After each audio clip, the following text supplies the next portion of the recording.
Welcome back. This is Chicken Philosophy, the I Ching, part 4, in which we will continue our mission to, learn the basics about the I Ching.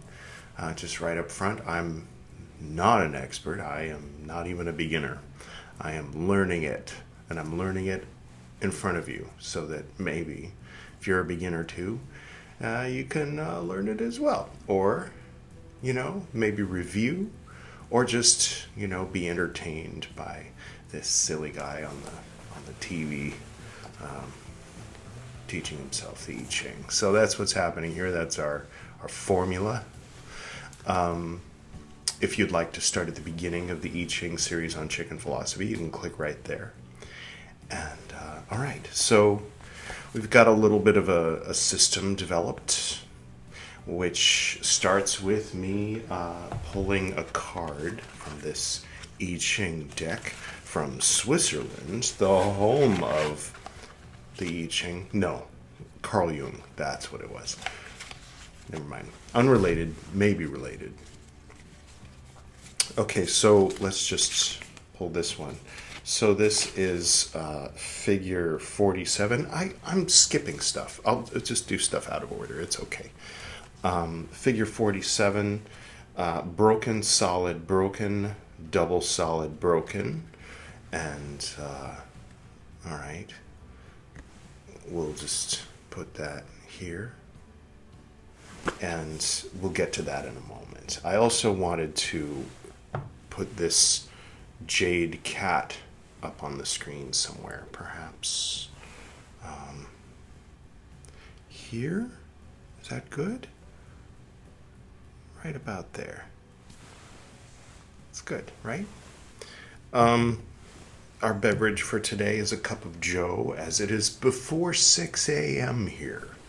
Woke up rather early and decided to go ahead and do this before the sun came up on account of these robes. It's just more comfortable for me. So for selfish reasons, I'm doing this very early. Cheers. Okay. And for the incense, we've got a little bit of a silly thing. This Japanese, temple incense, meditation incense, frankincense, and myrrh. So some kind of fusion, some kind of variation on, you've maybe heard me mention before, Ethiopian coffee ceremony, where they roast the coffee beans and then burn frankincense and myrrh, like proper frankincense and myrrh, on a charcoal while you drink the freshly brewed and roasted coffee. It's a very fancy thing. So this is less fancy, but by using the meditation incense, it kind of gives it a fanciness boost, but in a different direction. So it's some kind of weird variation. World fusion, something, I don't know. Okay. Seems appropriate for Chicken Philosophy. Okay. I guess that's good. Now we can look up our figure here. It's figure 47. Go ahead and turn up the music while I look that one up.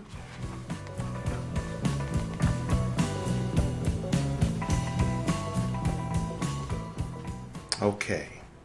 Now I had a feeling, because some of you might remember my rose quartz wand. And I was joking at one point about how, attachment, the kind of attachment love. Like if I say, this thing will just roll off my desk one day and break into pieces. And if I'm like devastated by that, then that's the kind of love that'll kill you, Well, it just happened. Just now, right before I started recording this. And I couldn't help feeling a little bit of melancholy, but also a little bit of a chuckle, recalling having said that, and anticipating that perhaps today's I Ching figure would be a little bit more of a challenge. Now, I'm not saying more of a challenge like, oh no, oh, it's a bad sign, bad juju, son's void of course or whatever, like don't go outside today, like Pee-wee's Big Adventure. No, nothing like that. We accept a good challenge now and again, right? Okay. Kun, K''UN, oppression or exhaustion. An unavoidable time of adversity. Quiet strength ensures a later success. Okay. Sounds good. I don't know is it just me or maybe it's just me. I feel like this is slightly... No. When I look at the books on the side, it's like... Well, anyway, seems fine. So, okay, so what we're doing these days is, first of all, make sure my jade cat is safe. Because he's actually jade, and he's from Shanghai. Yeah, I know he's here, but he's also there. The bi-location thing. Alright. Cool. So what we're doing, you remember last time we covered heaven, so we're learning the trigrams in the order in which they're presented by reading about the hexagrams that are produced from the trigrams one on top of the other. So of the 64 hexagrams, 8 of them are made of a single trigram repeated twice. Makes sense, right? Okay, so the next trigram is thunder, or chen. We're also getting in the habit of saying ch when there's a ch, rather than the softer sort of French sh, going for the Charles ch, not the Charlemagne ch, you know what I mean? Alright, so chen. So this is chen. Okay, first of all, let's put our oppression figure over here, make it more subtle. And chen, the trigram, that's what that looks like. So thunder, does it look like thunder? I guess you could imagine lightning coming down, even though it doesn't really come down. It comes down and goes up at very rapidly, and it's kind of already like it goes up from the ground as it comes down from the clouds when it makes contact with the ground. But in sort of a child mind cartoon image, you can imagine the lightning coming down, and maybe that's what that looks like. The space between I don't know. I'm just trying to think of a way to remember it.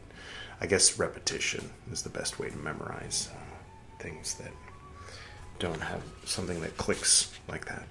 So, okay, so this is chen, thunder. If you put chen on top of chen, it looks like this.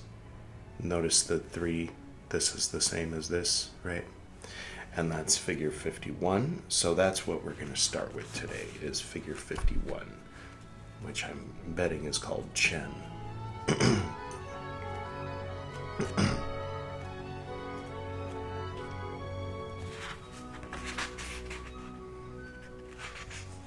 Yes. Chen, the arousing or shock. The shock of unsettling events brings fear and trembling. Move toward a higher truth, and all will be well. Okay. All right, so we've read that much before because we've gotten this figure before. But now I'm going to keep reading. The tendency of human beings is to rely on the strategies of the ego, desiring, plotting, striving. When we exercise the ego, our spiritual development stops, and the universe must use shocking events to move us back onto the path.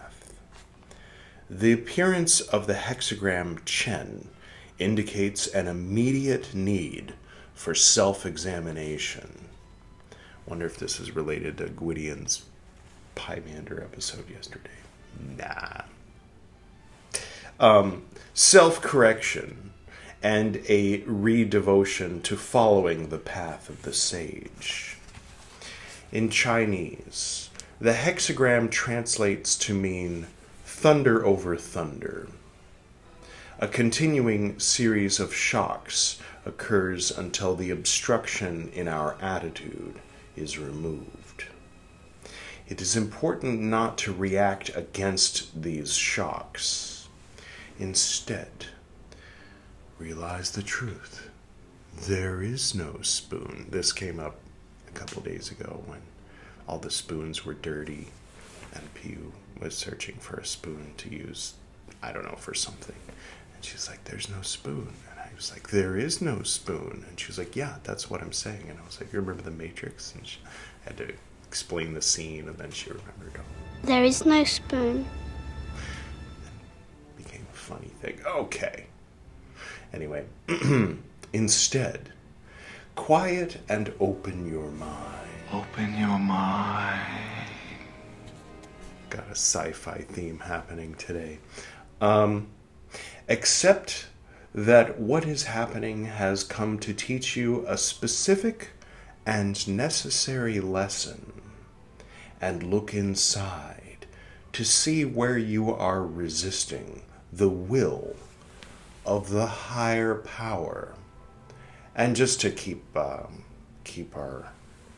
suspension of disbelief intact and our egos satisfied, subtly satisfied. Remember, the higher power isn't necessarily external. It's the higher self. And remember, the external isn't necessarily not self.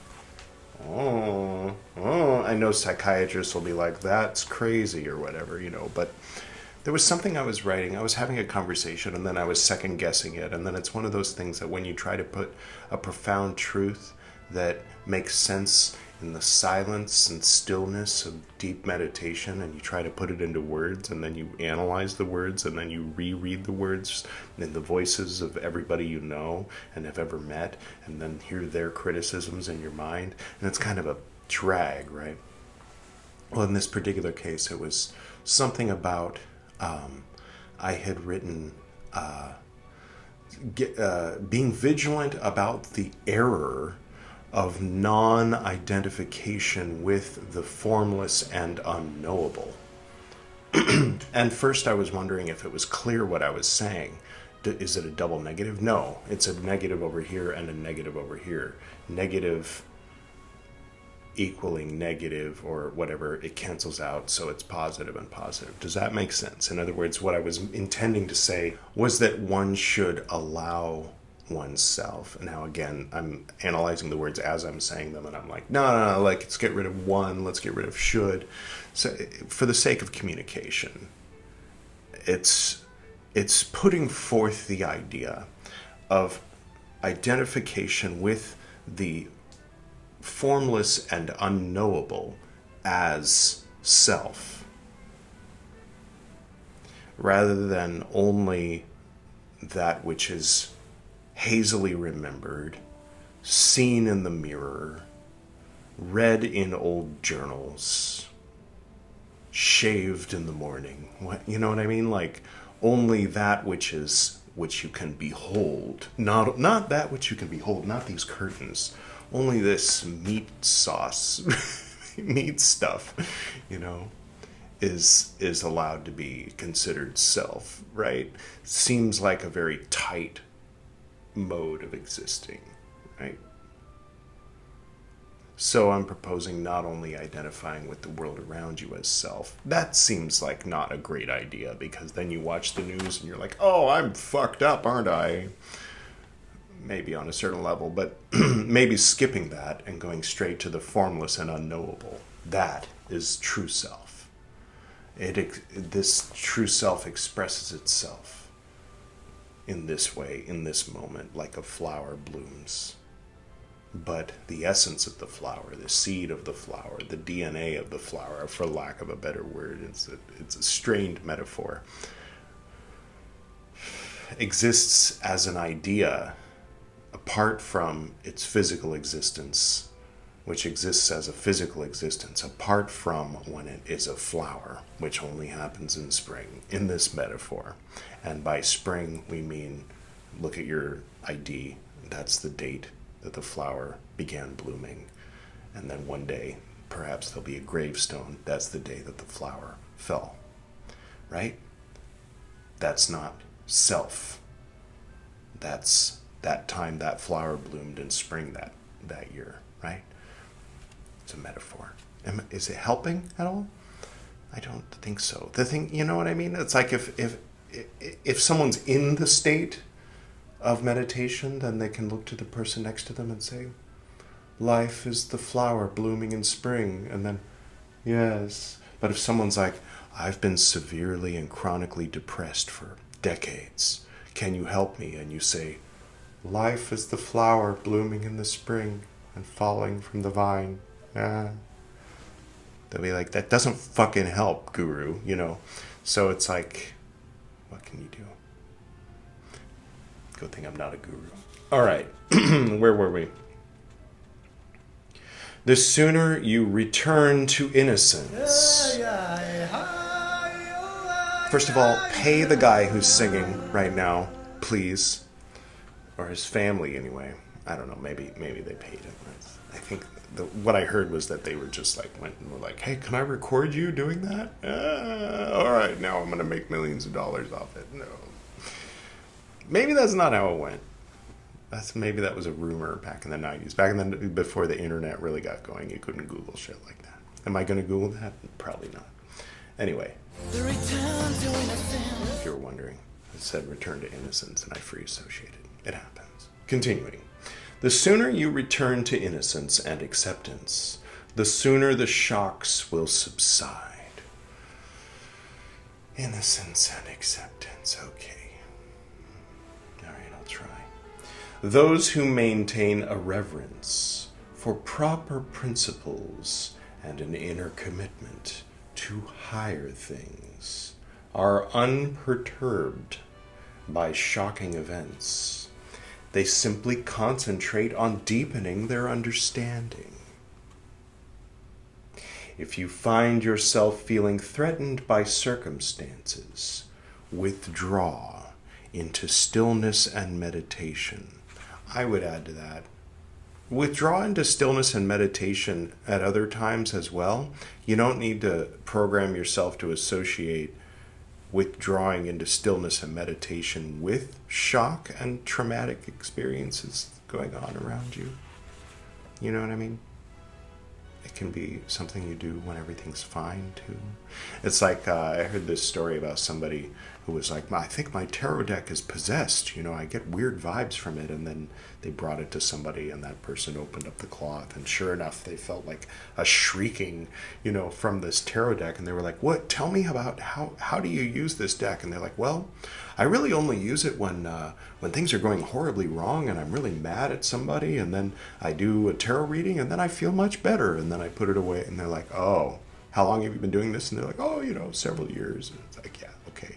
So you've been actively charging this deck with your bullshit for years. That's why it's screaming. Oh, I think they burned it or something. Anyway, so yeah, that's what I'd say is, you know, Christians will talk about, you know, only turning to God when things are bad. And then when things are good, you're just like, well, you know, who needs you? You know, like Rick and Morty, where he's like, God, dear, please, Lord, help me. Fuck you, God, I did it all by myself, you know. Anyway, same thing, different language, different spiritual language.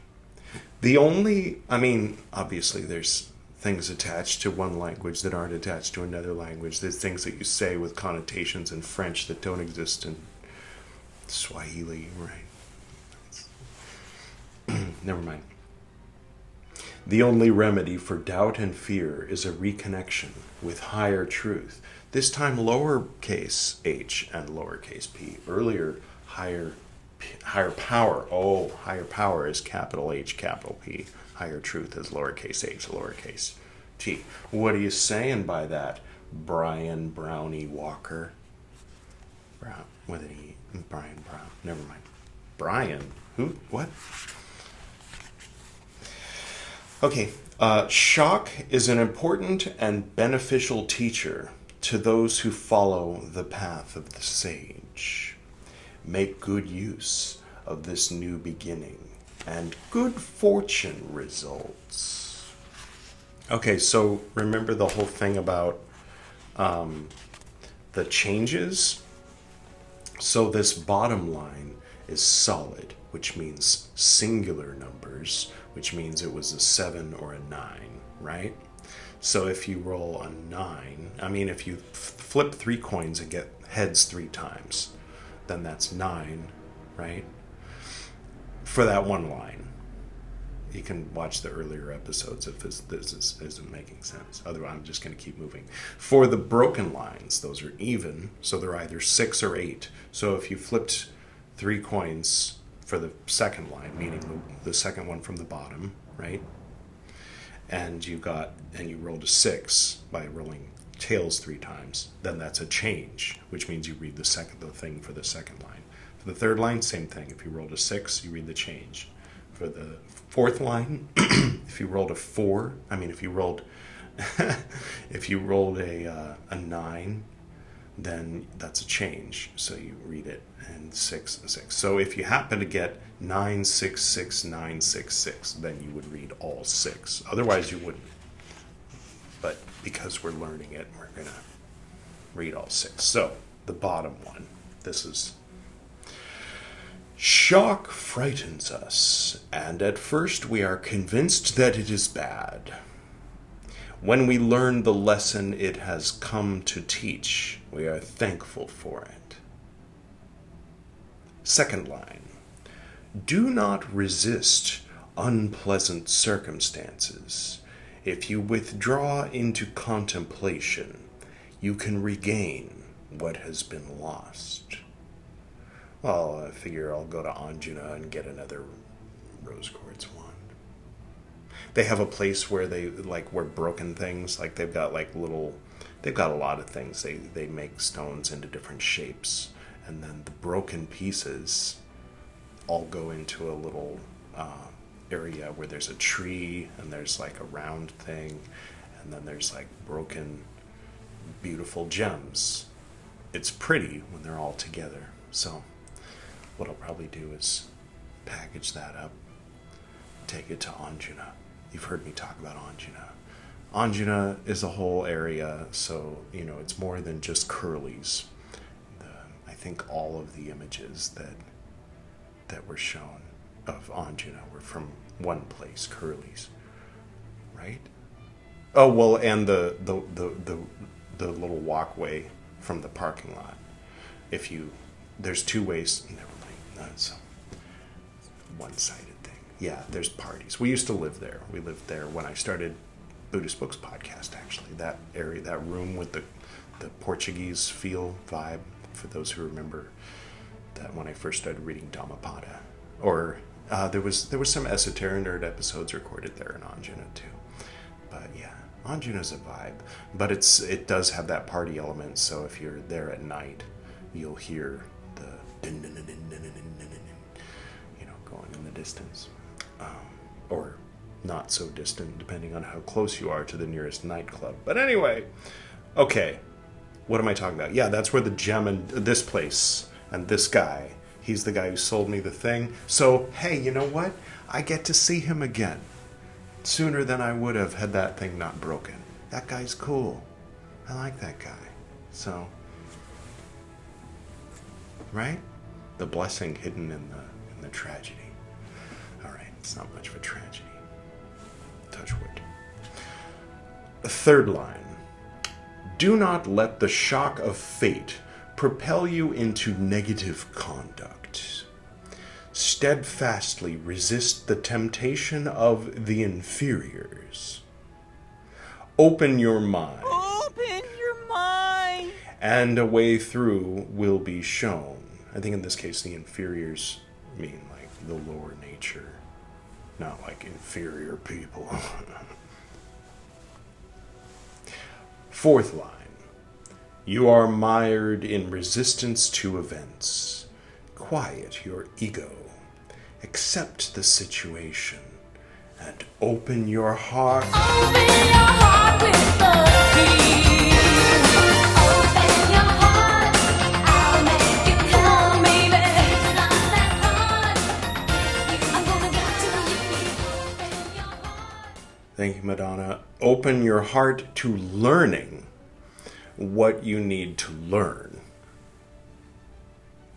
Probably isn't related to Madonna, but maybe it is. I don't know. Depends on your specific situation, I suppose. Fifth line. Repeated shocks occur.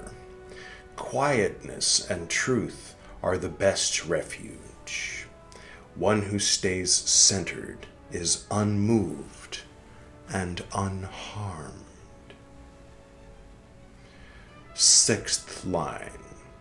Engagement with shocking events robs you of peace of mind, inviting disaster.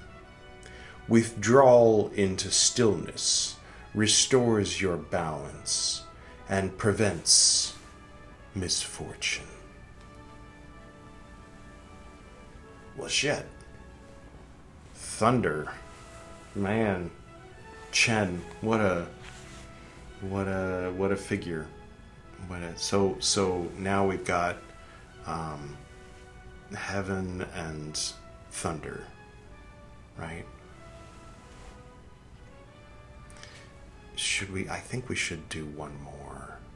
I mean, I think we're right about at a half hour. Like if I stopped reading now and then babbled for 2 minutes, this would be a half hour. But you know, half hour, that's the minimum for these episodes. Sometimes we go under. We went under kind of recently, but it fit. It was all right at that time. The next one is water. So let's move into a different mode. Yeah, that's kind of what I was thinking. Is like let's close on not a like trauma.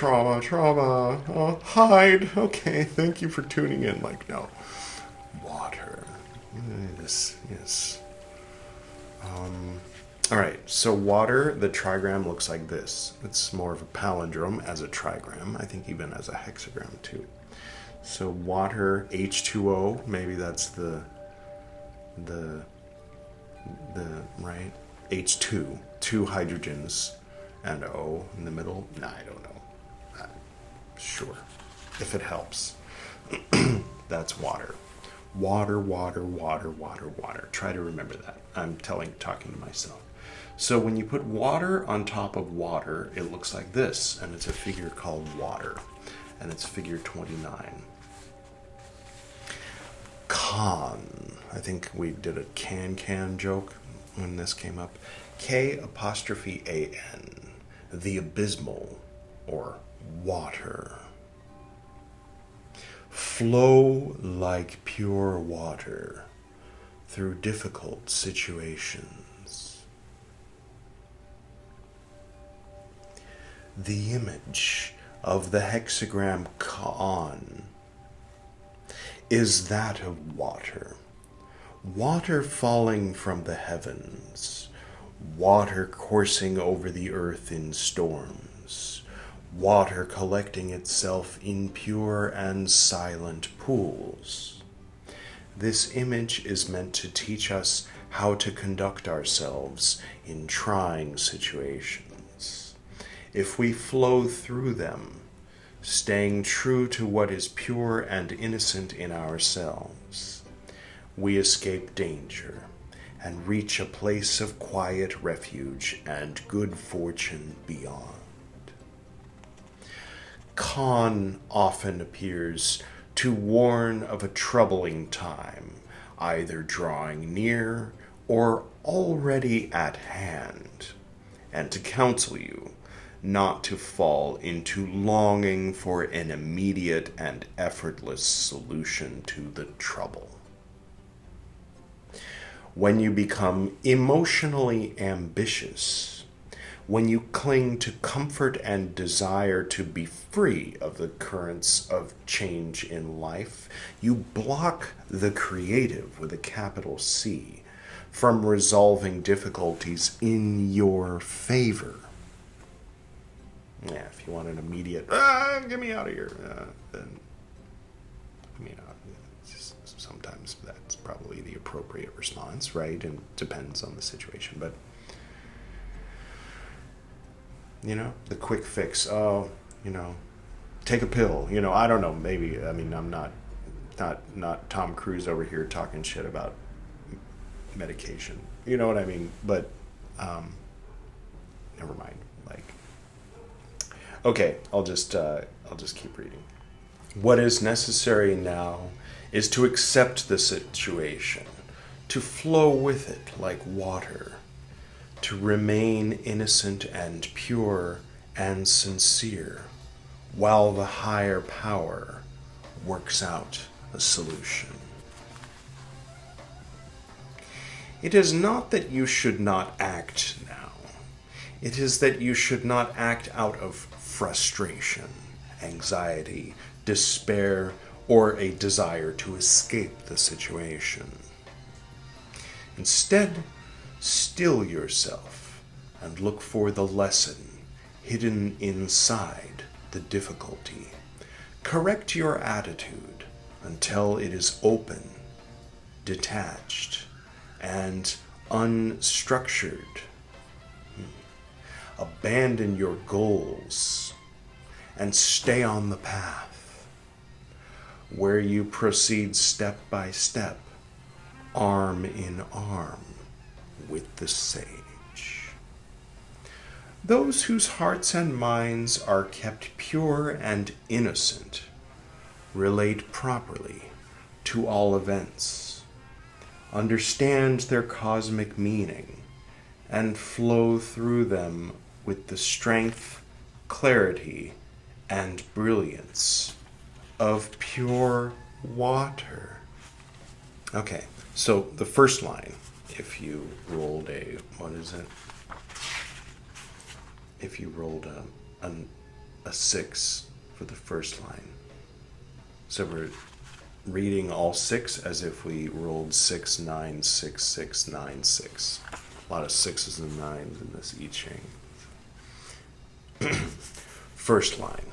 If you indulge in a bad habit, no matter how small, eventually you fall into an abysmal pit. Leave behind incorrectness now. What is this, an intervention? Second line. A dangerous abyss is open before you.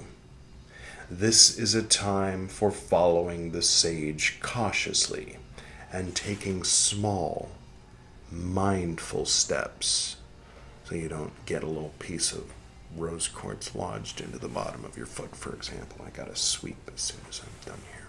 I wasn't patient enough to sweep before I started recording. I was like, oh, fuck, all right. Get the big pieces out of here and let's hit it. Silly BT. Third line.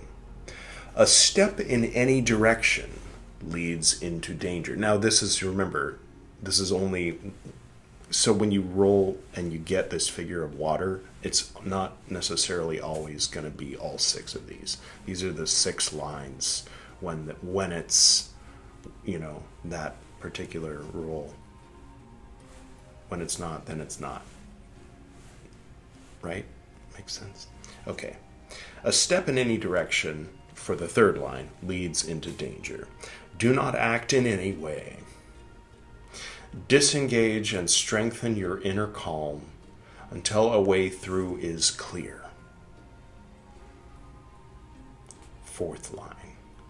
This can be good for when you're having a conversation or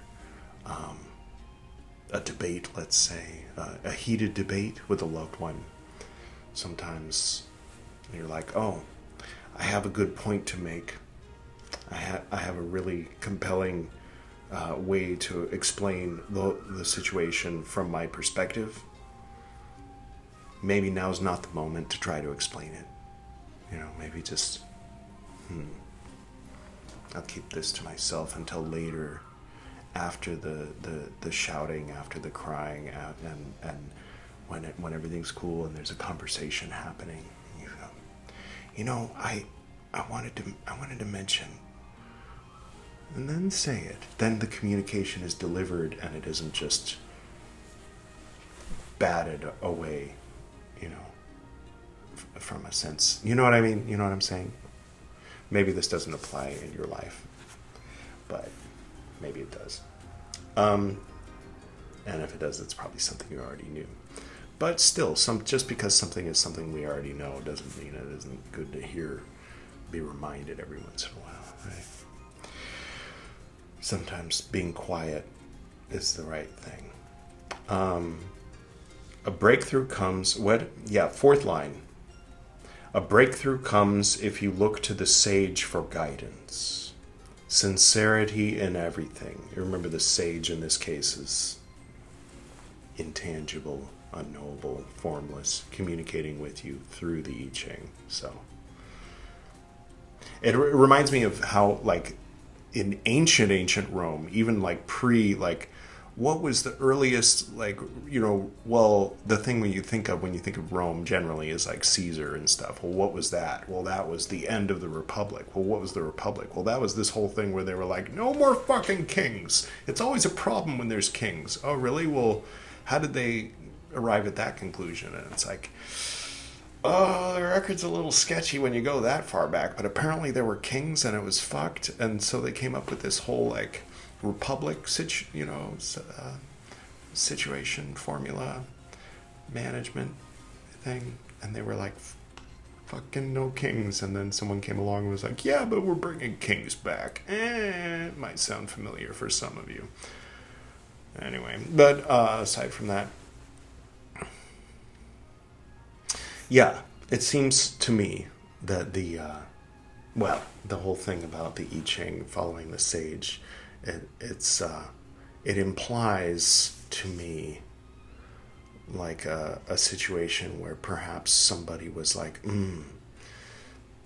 there's too many false sages, there's too many charlatans, and people are falling for them and being led astray.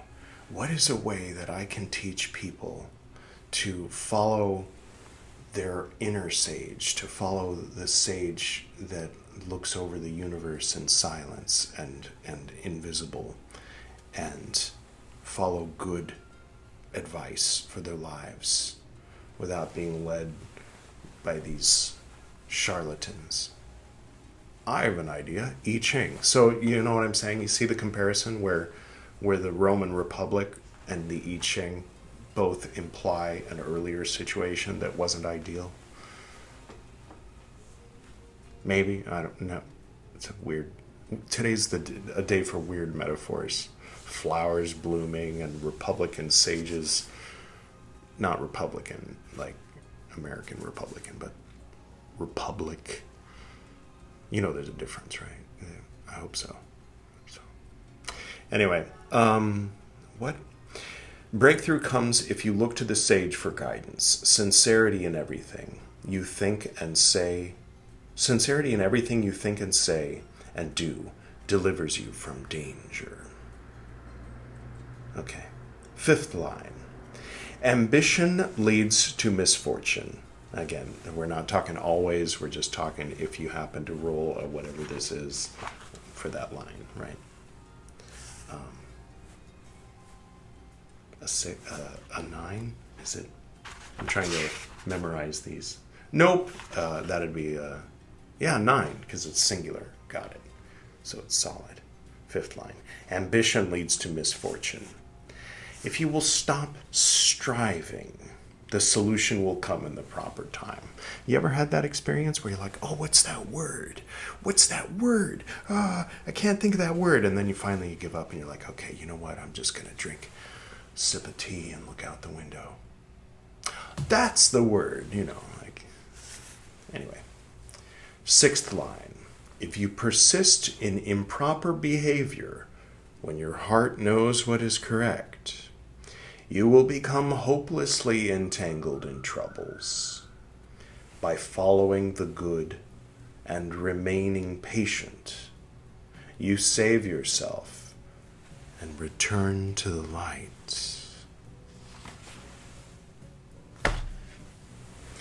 thunder and water.